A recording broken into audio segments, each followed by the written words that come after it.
My child, I need to speak to you at this very moment, not because the sky is about to fall, nor because you have done something that caused me to turn away, but because a moment is passing through your life, and if your heart continues to be pulled in every direction, you may pass through it without realizing how near I have been. Let the noise outside recede for a while. Do not rush to search for answers in your phone, in the words of others, or in the predictions that have kept you awake at night. There is a word that must be placed precisely into the most exhausted place within you, and I do not want it to be buried beneath fear, busyness, or questions that do not yet have names. You asked me to speak. There were nights when you could only sigh without forming any words.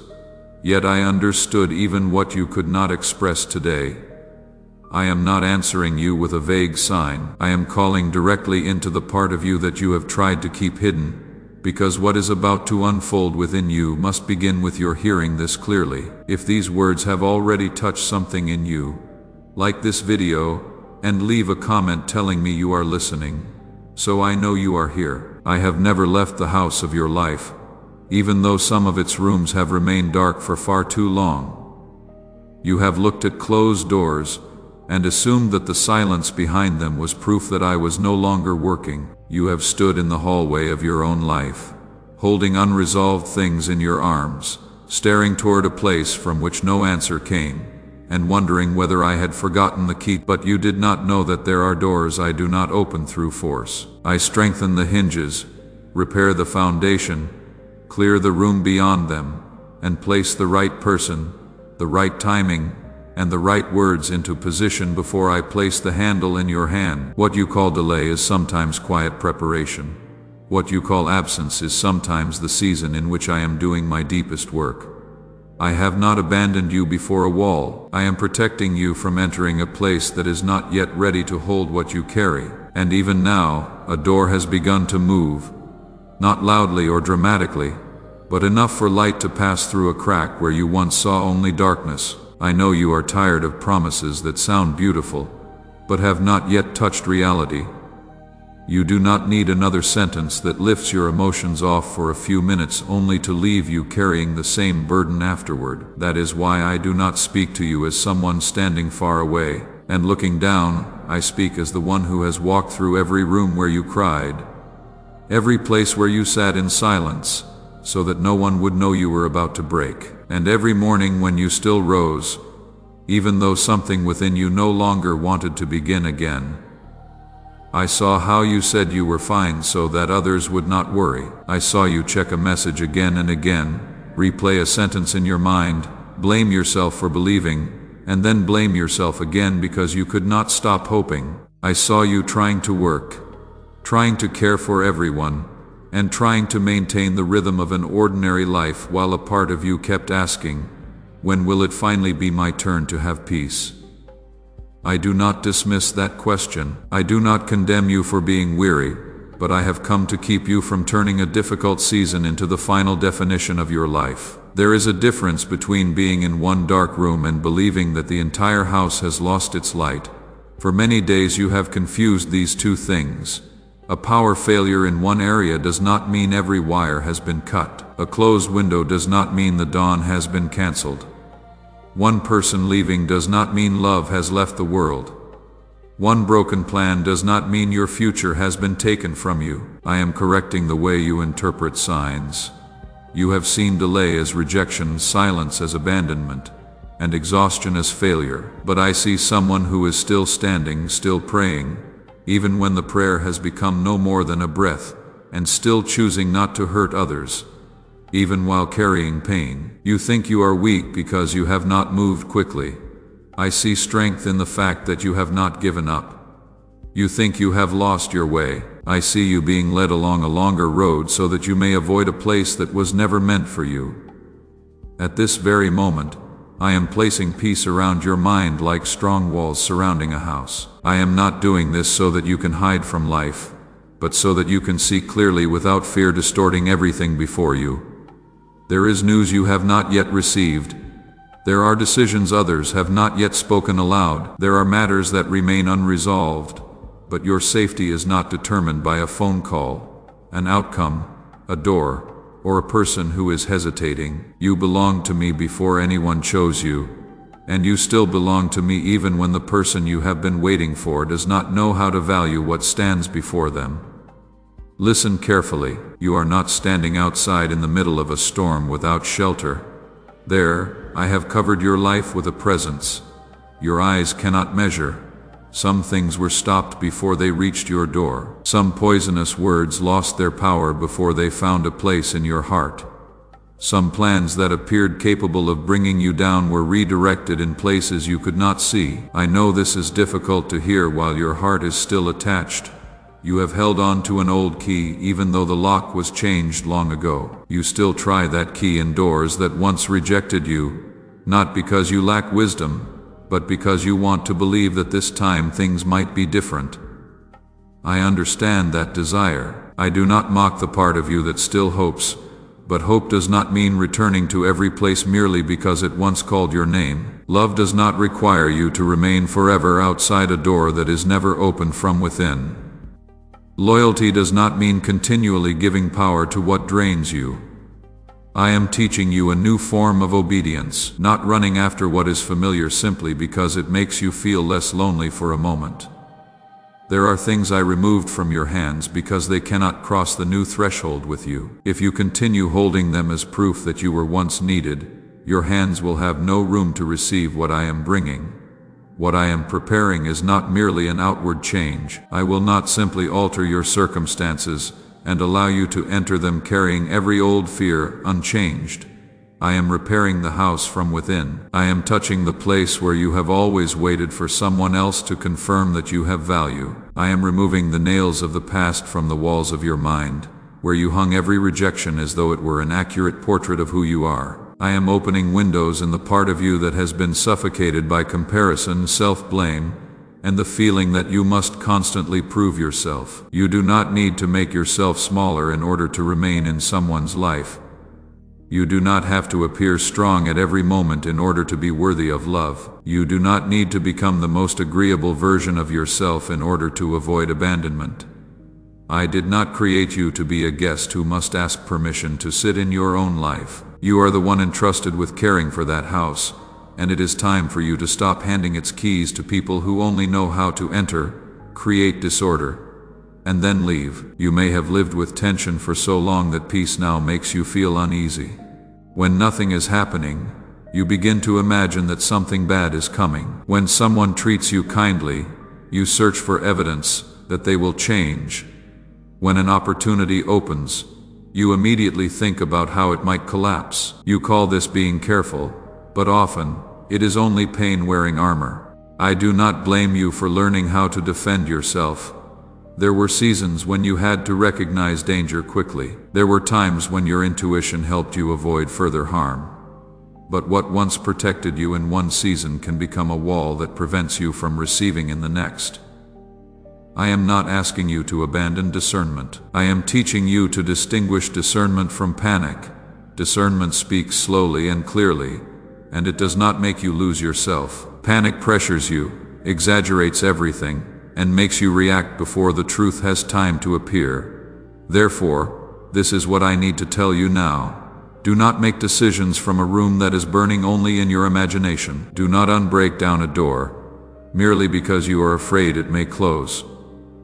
Do not run away from something good simply because it arrives more gently than what you have known before. Do not call peace boring, merely because you became accustomed to relationships that kept your heart constantly racing. Something is approaching your life that does not carry the noise of chaos. It will not require you to exchange your dignity in order to keep it.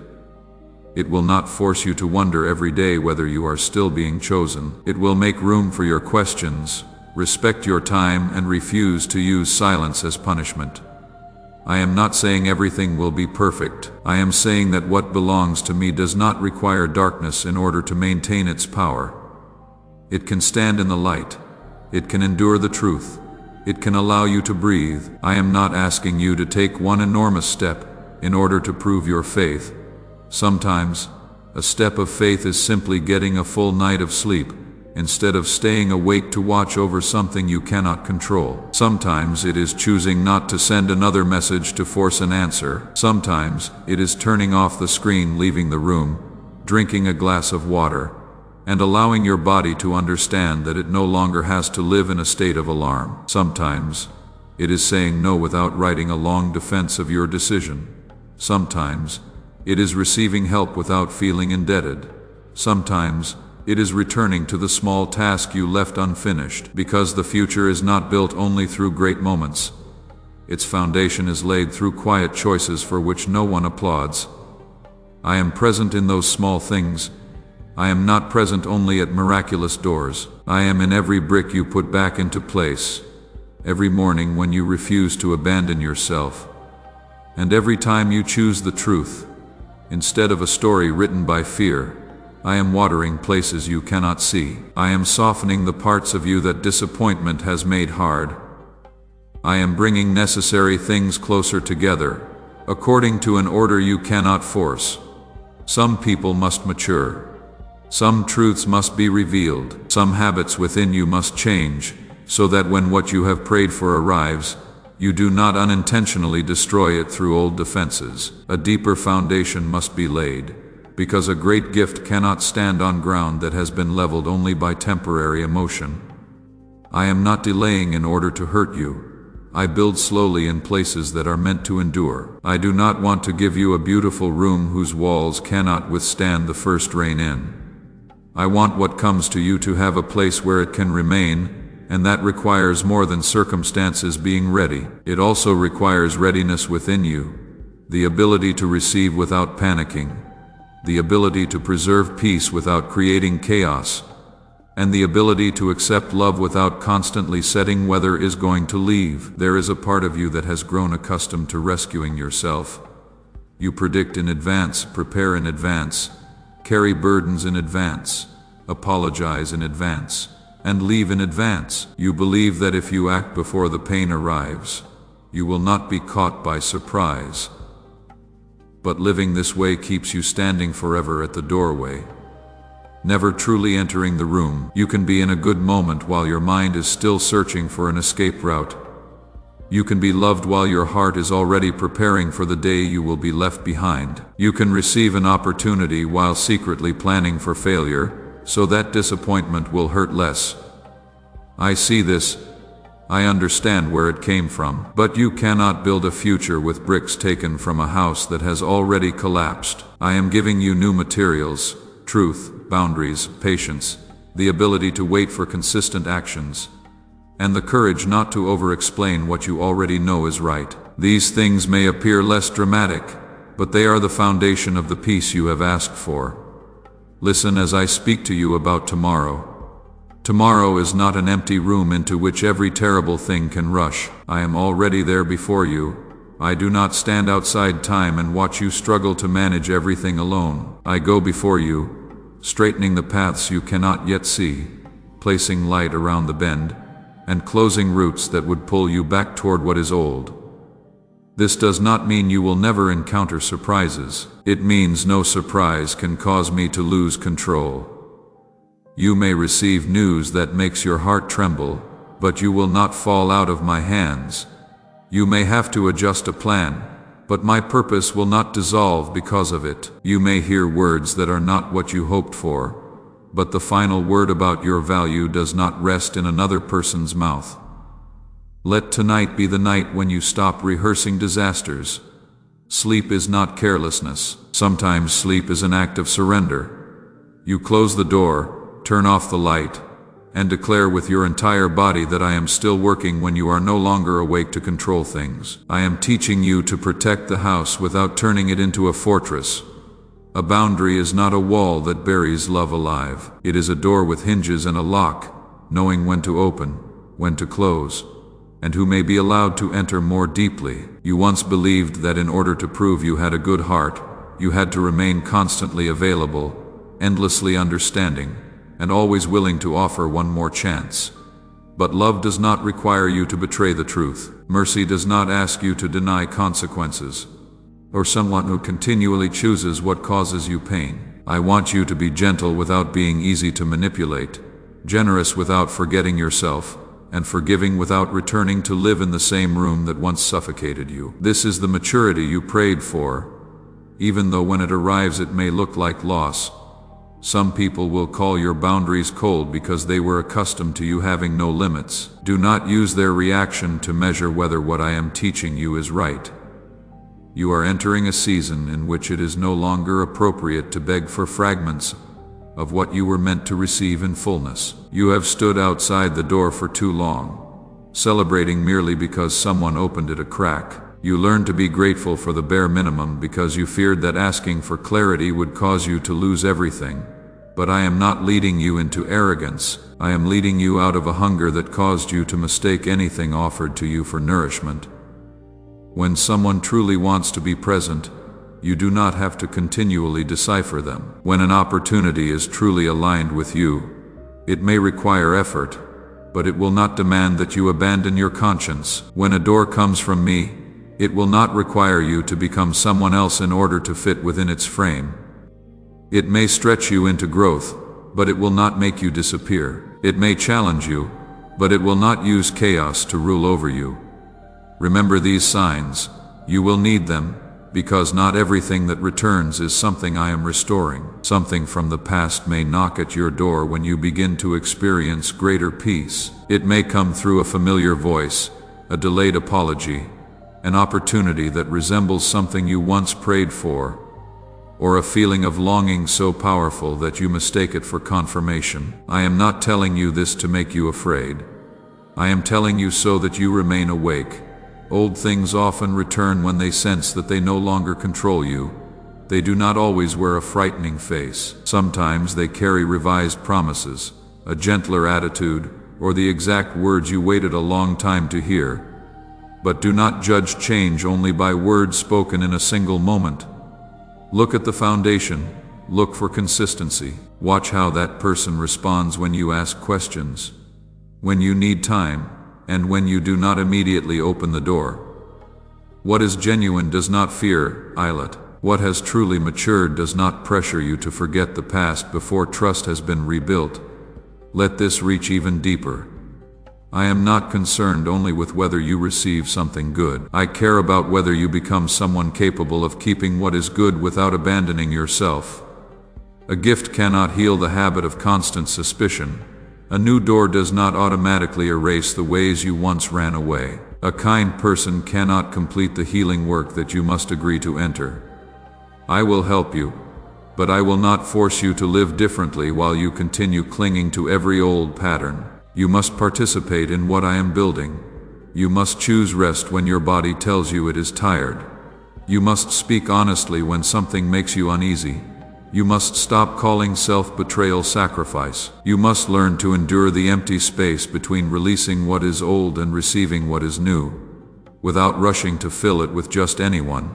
That empty space is not punishment. It is a room that has been cleared. Do not drag rotting furniture back inside merely because the new room is temporarily empty.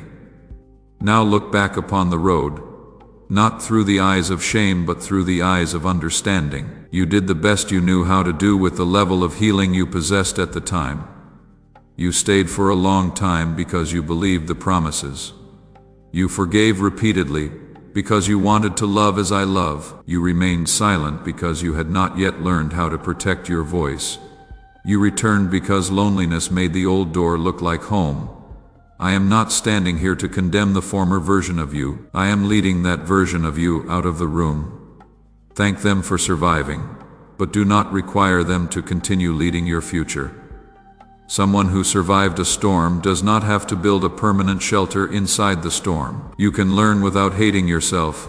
You can make corrections without denying the goodness that once caused you to give too much. You can mature without becoming hard. This is the work I am doing, keeping your heart soft while giving it a backbone. Take a deep breath. Place your hand upon the place within you that feels the most tense and allow yourself to be still. I am not rushing you, although these words needed to reach you now. I am not pressuring you to act in panic. My urgency is not the same as fear's haste. I am calling you to pay attention because an inner decision is taking shape, and that decision will affect how you walk through the days ahead. I want you to move from peace, not from scarcity, from discernment, not obsession, from a value that has already been established, not from the need for someone else to prove it. Let the amen within your heart become more than a spoken response. Let it become your agreement for me to rearrange the house, to close the windows through which poisonous winds are still entering, repair the broken locks, reopen the rooms you believed could no longer be used, and return you to the position of one who is loved, rather than one who must constantly beg for love. But before I place the key to the opening door into your hand, you must confront the deepest barrier still standing in this hallway, the part of you that would rather return to familiar pain than step into something good that you do not yet know how to trust. That part of you is not as weak as you have believed. It was formed through the times when you stepped forward with open hands only to return holding yourself together. It learned that what is familiar, even when painful, is more predictable than something good that has not yet taken shape. It remembers the days when a promise made you believe, only for silence to make you question everything. It remembers standing before a door, hearing footsteps on the other side, but not knowing whether the person would open it to, or merely open it long enough to make you hope again. Therefore, whenever something good draws near, that part of you does not celebrate. It searches for an escape route. It asks what the price will be. It searches the past for evidence that the former ending will repeat itself. I understand why it does this. It once believed its purpose was to keep you alive, but now what once sheltered you from the rain is preventing you from stepping outside. Even though the sky has cleared, it works through choices so small that you assume they do not matter. It causes you to reread the messages of someone who once hurt you, not because you want to return, but because a part of you still hopes to find an explanation powerful enough to change the memory. It causes you to delay responding to a sincere opportunity, because you fear appearing too eager.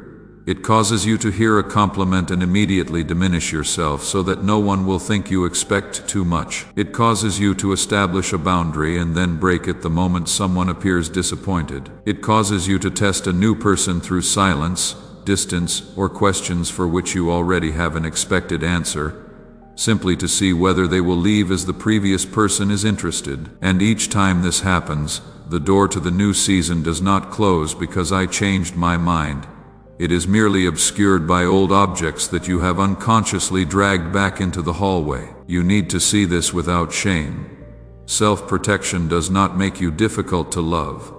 It reveals that you once lacked a place safe enough for you to be vulnerable. You had to learn how to read a room before entering it, study another person's expression before speaking honestly, and hide your needs before anyone could call them a burden. You became skilled at detecting slight changes in someone's tone, an unusual delay between two messages, or a look in their eyes that was different from the day before. That ability once helped you prepare for things others were not honest enough to say, but now it causes you to stand guard even when there is no intruder. It turns every sound into an alarm, every silence into rejection, and everything unclear into evidence that you are about to be abandoned.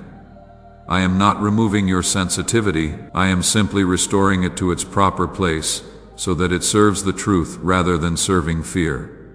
Your new response begins with a pause, not a pause intended to punish someone, and not silence used as a weapon. It is the moment when you stop obeying your first reflex and ask what is truly happening, and what is merely the past being projected onto the present. When your chest tightens, do not immediately send an explanation. When someone takes longer to respond, do not instantly write the ending of the story. When an opportunity requires you to wait, do not automatically interpret the waiting as evidence that you have not been chosen. Breathe. Allow a night to pass when there is no genuine danger. Observe actions instead of trying to read thoughts. The truth does not need you to react within a few seconds in order to remain true. What belongs to you does not become yours merely because you take time to see clearly. The right door will not disappear because you refuse to rush through it in panic. Another kind of fear is standing by nearby. The fear of hope. You once called it realism. You told yourself that if you expected nothing, you would not be disappointed. If you refused to name your desire, you would not be hurt when it did not arrive. And if you constantly prepared for the worst outcome, you would maintain control. But the truth is that you still suffered. You simply suffered before anything had actually happened. You paid the price for a loss that had not come. You turned peaceful days into waiting rooms for disaster. You rejected small joys because you feared they would make later sorrow feel greater. I once understand why you did this. Hope once made you vulnerable. It once opened the door to dreams that others did not know how to protect. But hope was not what hurt you. Dishonesty, inconsistency, and promises without foundations were what hurt you. Do not condemn the light because someone once led you to a window and then walked away. I am not asking you to hope blindly. I am giving you a hope that has eyes, boundaries, and the ability to wait for evidence. You can open your heart one step at a time. You can experience joy while continuing to observe. You can receive a kind word without immediately surrendering every key. You can allow someone the opportunity to demonstrate change without erasing what happened. You can trust me without trusting every word spoken in the name of love. This is the distinction I want you to learn. Faith does not take away your discernment. Faith releases discernment from panic. It allows you to see something as it truly is, neither magnifying it into a miracle nor reducing it to a danger, simply because you are unfamiliar with peace. As for your need for control, I know that it was not born from arrogance. As you have sometimes accused yourself of believing, it was born from seasons when no one told you what was happening. You had to guess. You had to prepare. You had to become the keeper of the roof, even while you also needed shelter. Therefore, you learned to create many plans, imagine many scenarios, and take responsibility for the emotions of everyone in the room. You apologized before knowing whether you had done anything wrong. You adjusted your tone to prevent conflict. You offered solutions before others had the opportunity to carry their own responsibility. That ability helped you survive many difficult days. But now it is taking away your sleep, your presence in the moment, and your ability to receive help. It causes you to believe that if you release your grip, everything will collapse. Hear me, some things are standing only because you continue to hold them. But not everything that remains standing deserves to be held. Surrender does not mean abandoning responsibility. It means returning each responsibility to its rightful owner. Your part is to speak honestly, prepare wisely, keep your word, observe the signs, and choose what aligns with the peace I have placed within you. The responsibility of others is to be truthful, accept consequences, demonstrate consistency, and manage their own emotions. My part is what you cannot see, the timing you cannot force, the doors you cannot open by yourself, and the outcomes you cannot produce through anxiety. When you do another person's part for them, you keep them small and exhaust yourself. When you attempt to do my part, you live as though the entire house depends upon one pair of weary hands. Today, return the keys to the rooms that were never placed under your authority. You do not need to inspect every door throughout the night. I am still awake, you may ask. But what if I let go and something bad happens? I do not promise that everyone will always make the right choice. I do not promise that every door you desire will open. I promise that you will not be left alone before any outcome. True safety is not the ability to prevent every loss. True safety is knowing that even when something changes, you will still have a place upon which to stand, wisdom with which to respond, and my presence beside you to lead you through what comes next. You have confused control with safety, because control gives you the feeling that you are doing something. But often control merely keeps you so busy that you cannot hear my guidance. Peace is not evidence that nothing needs to be done. Peace is the place from which you recognize what is truly yours to do. There is another need that has quietly consumed your strength, the search for validation. It was formed when you received attention, only when you were useful, praise only when you were strong, and acceptance only when you were agreeable. Therefore, you learn to turn yourself into the answer to other people's needs. You enter a room and ask yourself which version of you everyone requires. You give more than was requested, explain more than is necessary, and do extra work so that you may be seen as irreplaceable. But someone who must constantly prove that they deserve to remain will never truly feel that they have come home. Every word of praise calms the fear only briefly, and soon you need more. I do not blame you. You tried to build your sense of worth with materials other people handed to you, but those materials change according to their moods, interests, and ability to see you. A link to this video can be found in the description of this video. I am anchoring your worth more deeply than anyone's reaction to you. You are allowed to do good without being seen. You are also allowed not to do everything. You are allowed to disappoint others when their expectations require you to betray your own boundaries. You are allowed to receive praise without denying it, but you do not need to turn it into your source of life. The next time you feel compelled to over-explain, stop at the simple truth. The next time you want to say yes merely to preserve a good image, give yourself time before answering.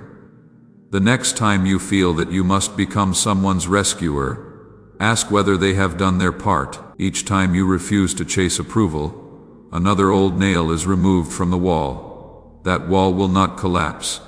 It will become clean enough to hold a new image of who you are. Not an image painted by fear, but the image of someone who knows they are loved before they do anything at all.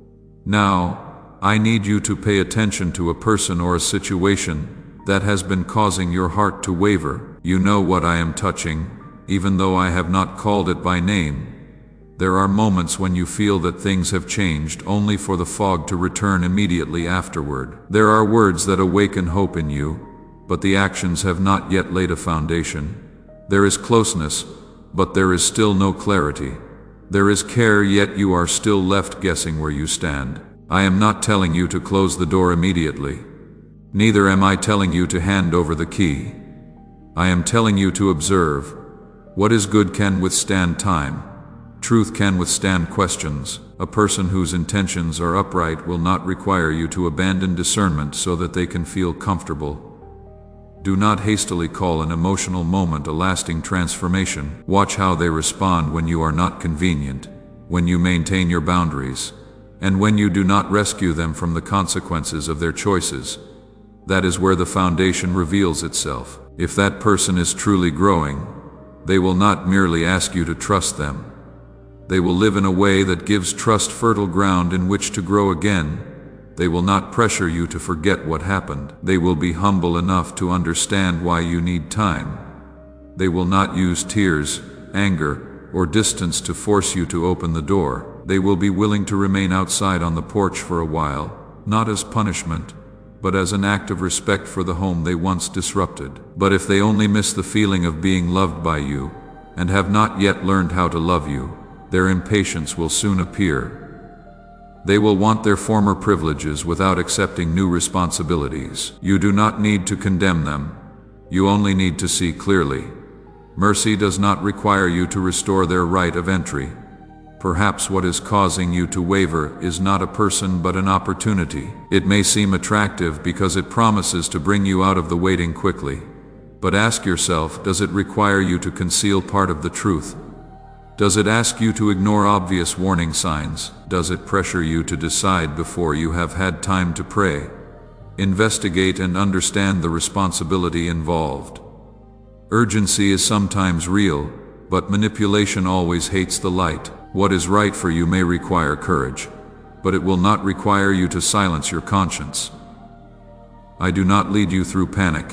When I urge you forward, my voice is clear and steady. It carries weight, but it does not cause you to fall apart. When fear urges you, it tells you that unless you seize something immediately, you will never receive another opportunity. Remember this: what I have prepared for you does not depend on your being deceived by pressure. In the days ahead, you may receive a message, a phone call, or a sign that makes you believe the door has opened completely. Do not remain outside because you are afraid, but do not rush inside merely because you have waited for so long. Place your hand on the handle with peace. See whether the hinges are secure. Allow the light to shine inside. Ask the questions that need to be asked. Listen not only to the answers, but also to the manner in which those answers are given. Is there respect? Is there accountability? Is there consistency with what was previously said? You are not lacking faith when you examine the foundation.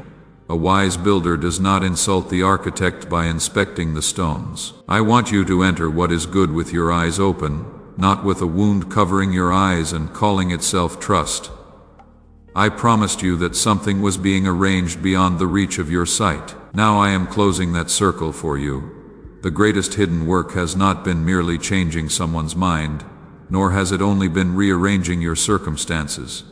The greatest work is that I am restoring your power to choose. In the past, one message could determine the course of your entire day. Someone's silence could make you question your worth.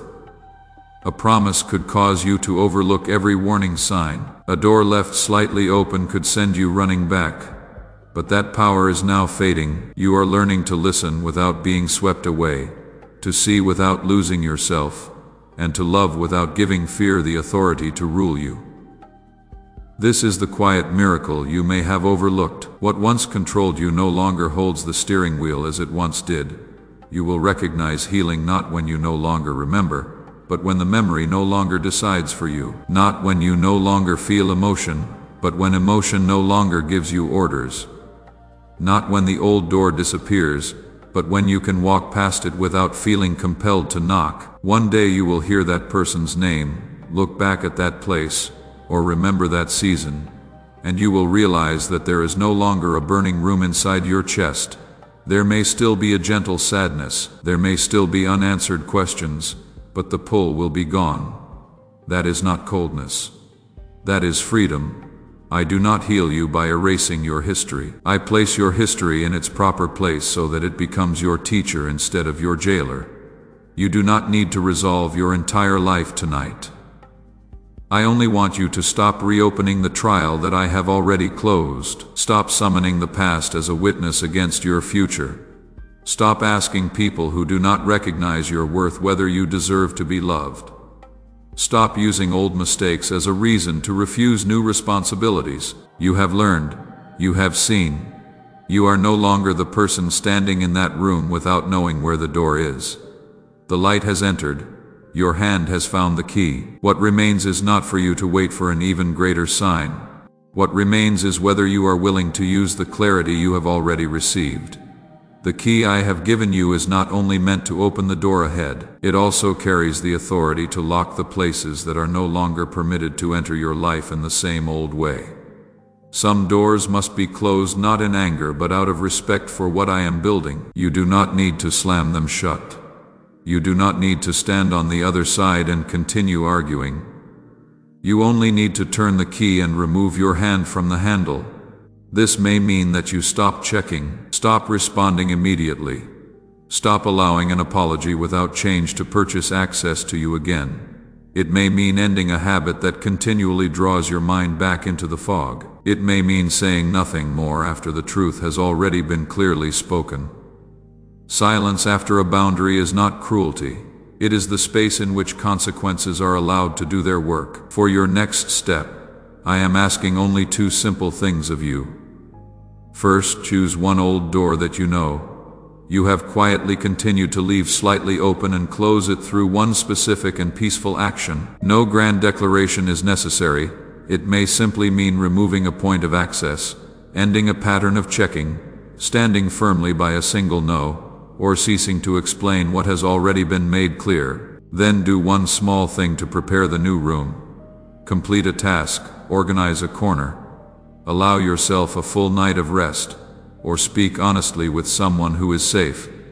One action of closing, one action of preparation, that is enough for today.